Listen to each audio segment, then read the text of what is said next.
So let's start off by talking about email authentication, what it is, why it exists.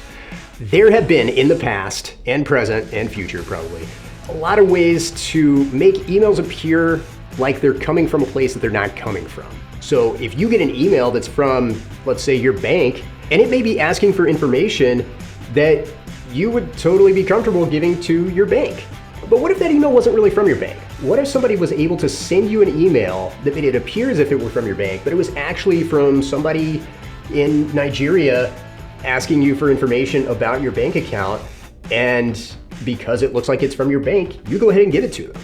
So things like that happen on the regular from different email attacks, right? So like phishing attacks or other kinds of fraud where people are trying to get information from the recipient of these emails.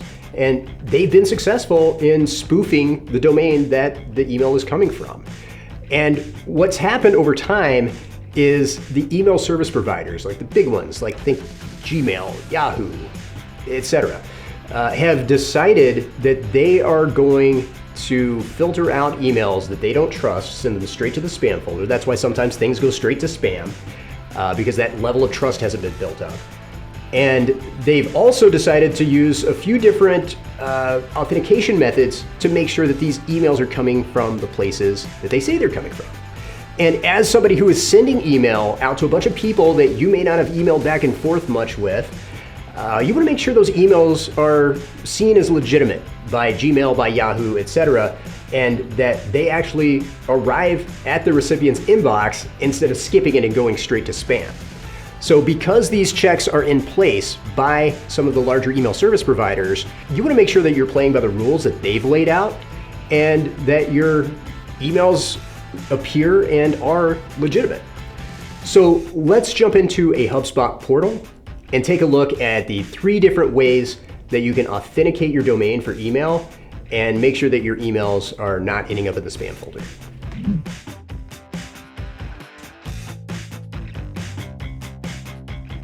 So one of the first things that I'd like to share with you here in order to get an idea of why we're doing this is our email dashboard within HubSpot. One thing that HubSpot does in order to make sure that everybody's playing nice and everybody's following the rules is they keep very good track of email health and things like your hard bounce rate, your unsubscribe rate, your delivery rate.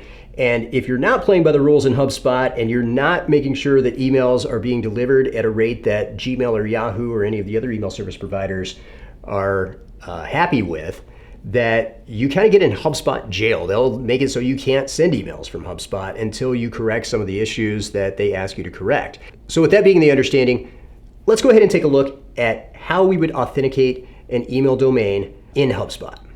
So here I am in my demo portal. I'm going to go to Settings, and then I'm going to scroll all the way down to the content portion of the settings and click on Domains and URLs. Now for this one, I've already connected a domain.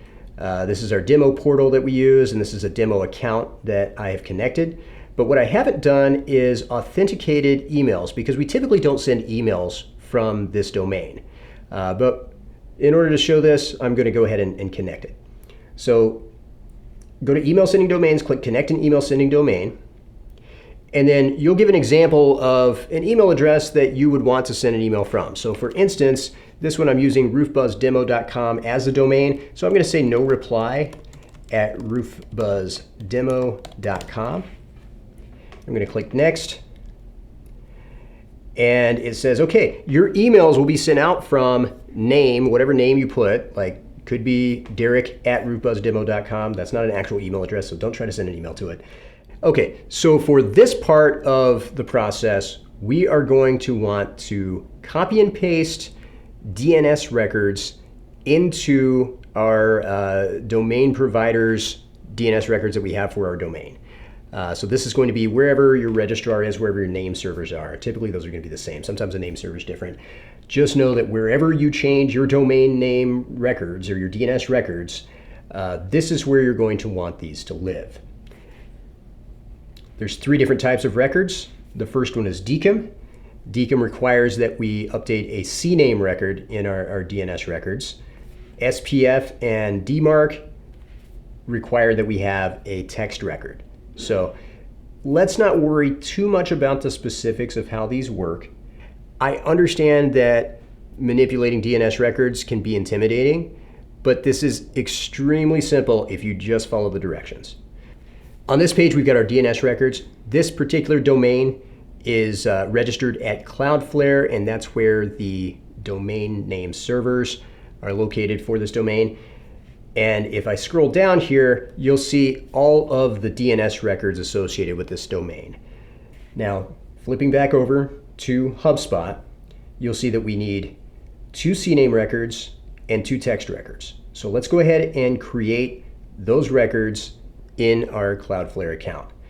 Now, I'm doing this on Cloudflare, but this should be similar no matter where your domain is hosted or where your registrar and name servers are.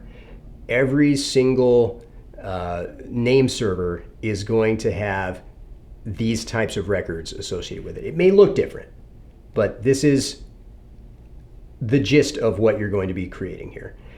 So what you'll want to do is add a record. The first thing you'll want to do is select the record type. For this, it's CNAME. Copy the information from HubSpot, paste it here, copy the information from here to here. It's really that simple. For Cloudflare, you'll want proxies turned off, and then all you want to do is save, and boom, there is your DNS record.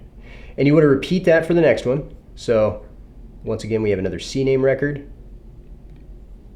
We're going to copy that over, paste it, copy the next one over, and paste it. Turn the proxy off and save.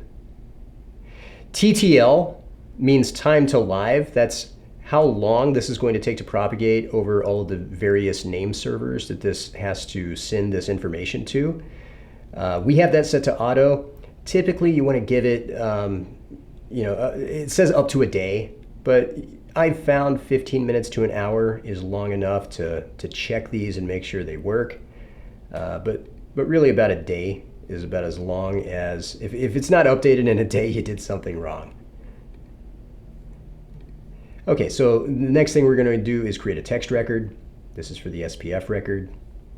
Now with SPF, sometimes you'll have an SPF record that already exists if you're sending email from various different places. And the only thing you'll want to do in order to make sure that this is being, that HubSpot's being included here is just have this include part of this. So you might have other, like MailChimp or some other place that you're sending emails from. Just make sure that this include part is included. So you'll have include and then this information, then you might have include and then another one, right? So if you have to manipulate an already existing SPF record, if you need to add something to this SPF record, just keep that in mind. You can include whatever you want to include in your SPF records. So with a text record, they don't proxy that, so we don't have to worry about the proxy. TTL, the time to live, we're setting that to auto, and we save. That is good to go. And then lastly, the DMARC record. Not much to this record. You can also, as an option with DMARC, set up an email address to have reports sent to your domain about your DMARC status. That can be fun. That's outside of the scope of what we're doing here, though. And that is all the information that we're going to include in this DMARC record. Save that. Okay, great. The hard part's done. Now back in HubSpot, we'll want to verify that these records are there. So basically what that does is HubSpot checks your domain and says, hey, can I find these records there? Can I verify that these email verification methods have been included? And you click verify. And most of the time, it won't do this right off the bat. You're going to have to wait for all of this to propagate. So it's saying, yeah, I didn't find anything. But through the magic of pausing the recording, we are going to wait for up to an hour and then see what this gives us. All right, great. Your domain was connected. So now when we send an email from HubSpot, it's going to show that it's coming from our domain, be authenticated by the email servers, and show up in the inbox of the recipient instead of landing in spam or getting rejected outright. All right, so hopefully you found this helpful. If so, go ahead and subscribe to the channel. We release videos like this all the time, and our goal is to help you get better at using HubSpot, making sure that you're following best practices on everything, getting the most out of your HubSpot subscription. My name's Derek, this is Savage Media, and I'll see you on the next one. I gotta come up with a better sign off. Okay, we're done.